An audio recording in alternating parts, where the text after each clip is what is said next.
नमस्कार. घरगुती भोजन या चॅनलमध्ये तुम्हा सर्वांचं अगदी मनापासून स्वागत आहे.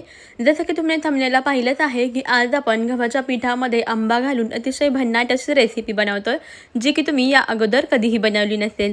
चला तर मंडळी, याचं आपल्याला काय बनवायचं आहे ते पाहण्यासाठी व्हिडिओ कुठेही स्किप न करता शेवटपर्यंत नक्की पहा. वेळ न घालवता आपण लगेचच आपल्या आजच्या रेसिपीला सुरुवात करूया. सर्वप्रथम इथे आपल्याला एक मोठा पिकलेला आंबा घ्यायचा आहे. आंबा चिरून घेऊया आणि यामधील आपल्याला गर काढून घ्यायचा आहे. अशा पद्धतीने आपण आंबा कट करून घेऊन यामधील संपूर्ण गर काढून घेऊया. आजच्या रेसिपीसाठी आपल्याला इथे एक मोठा पिकलेला आणि गोड आंबा वापरायचा आहे. आंबा गोड असेल तर आपल्याला गूळ किंवा साखर यामध्ये कमी प्रमाणामध्ये वापरावी लागते. संपूर्ण आंब्यामधील गर इथे आपण काढून घेतलेला आहे. आता हा गर आपल्याला एका मिक्सरच्या भांड्यामध्ये घालायचा आहे. याला झाकण लावून मिक्सरला फिरवून घ्यायचं आहे. अशा पद्धतीने इथे आपला आंब्याचा पल्प तयार झालेला आहे. आता तयार झालेला पल्प लगेच आपण एका वाटीमध्ये काढून घेऊया. तर आजच्या रेसिपीसाठी पहा, इथे आपल्याला 1 वाटी आंब्याचा पल्प लागणार आहे. आता लगेचच इथे आपल्याला एक बाउल घ्यायचा आहे. यामध्ये 2 वाटी चाळलेलं गव्हाचं पीठ घ्यायचं.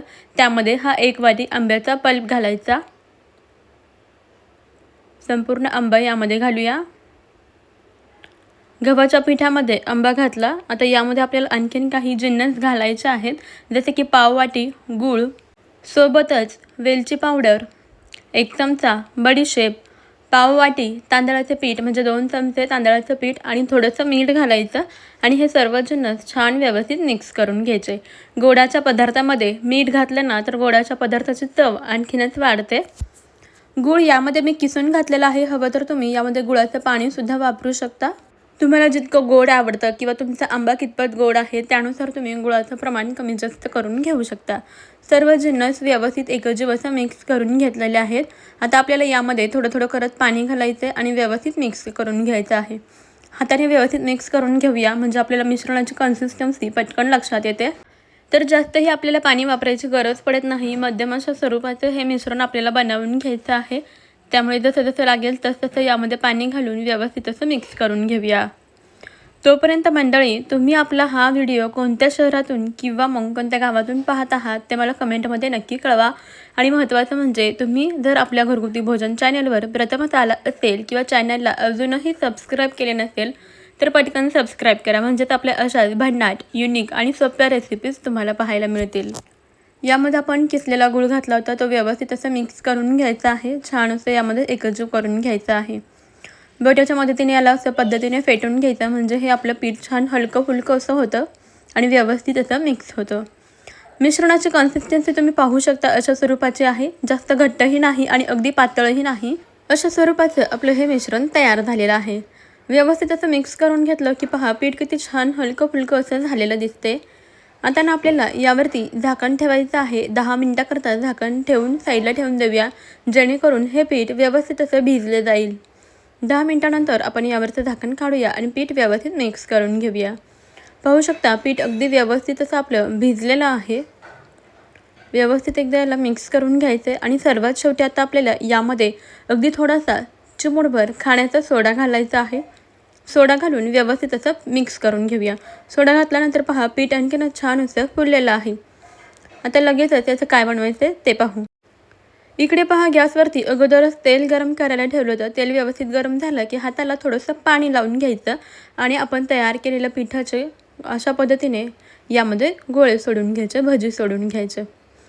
हाताला पाणी लावल्यामुळं काय होतं, गव्हाचं जे पीठ असतं ना ते चिकट असतं, आपल्या हाताला चिकटत नाही. त्यामुळे हाताला थोडंसं पाणी लावून घ्यायचं, म्हणजे आपल्याला हे गोळे पटापट असे तेलामध्ये सोडता येतात. तर मंडळी, आज इथे आपण अगदी पारंपरिक अशी रेसिपी बनवतो, ते म्हणजे गुलगुले. ते सुद्धा आपण आंबा वापरून बनवणार आहोत. सेम पद्धत आहे, फक्त आंबा फ्लेवरसाठी आपण यामध्ये वापरलेला आहे आणि खूपच मस्त लागतात हे आंब्याचे गुलगुले. तर आमच्याकडे तर याला गुलगुलेच म्हणतात. तुमच्याकडे या पदार्थाला काय म्हणतात मला कमेंटमध्ये नक्की सांगा. तर अशा पद्धतीने ना आपल्याला तेलामध्ये हे गुलगुले सोडून घ्यायचे आहेत आणि गॅस मध्यम ठेवायचा आहे. एक कढईमध्ये मावतील इतपत गुलगुले सोडायचे, जास्तही सोडायचे नाही, कारण तळल्यानंतर हे गुलगुले दुप्पट तिप्पट असे फुगले जातात. त्यामुळे अगदी थोडेसेच कढईमध्ये हे गुलगुले सोडून घ्यायचे. छान असे तळले गेले, यावरचे बुडबुडे कमी झाले की आपल्याला याला पलटी करून घ्यायचं आहे.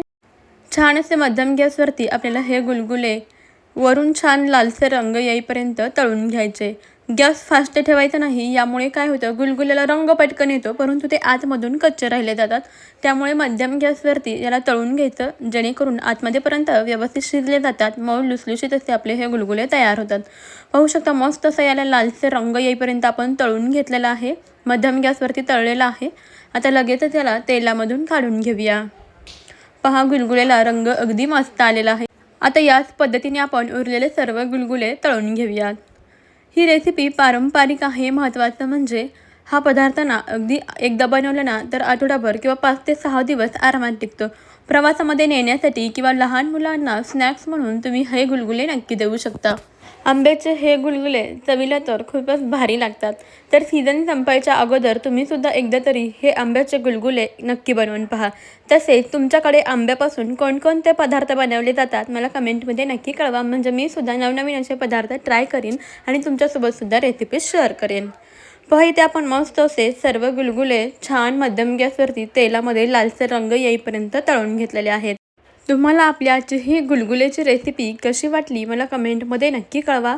जरासुद्धा आवडली असेल तर एक लाईक जरूर करा. पहा इथे आपण सर्व गुलगुले तळून घेतलेले आहेत. मस्त असे आंब्याचे मऊ लुसलुशीत आणि जाळीदार असे आपले गुलगुले तयार झालेले आहेत. तुम्हीसुद्धा ही गुलगुल्याची रेसिपी नक्की ट्राय करून पहा. पहा गुलगुले किती छान मऊसूत झालेले आहेत. आता मी तुम्हाला तळूनसुद्धा दाखवते. बघा आतमध्येपर्यंत व्यवस्थित शिजलेले आहेत, छान जाळीदार असे झालेले आहेत. अगदी आठवडाभर टिकणारे आंब्याचे हे गुलगुले चवीला खूपच भन्नाट लागतात. तुम्हाला आपली आजची ही रेसिपी कशी वाटली कमेंटमध्ये जरूर कळवा. आवडली असेल तर लगेचच घरगुती भोजन चॅनलला नक्की सबस्क्राईब करा. त्यापुढील बेल आयकॉनसुद्धा प्रेस करा. चला मग आपण भेटूया आपल्या नवीन रेसिपीमध्ये. तोपर्यंत खात राहा, मस्त राहा, सर्वात महत्त्वाचं हेल्दी राहा. चला बाय बाय.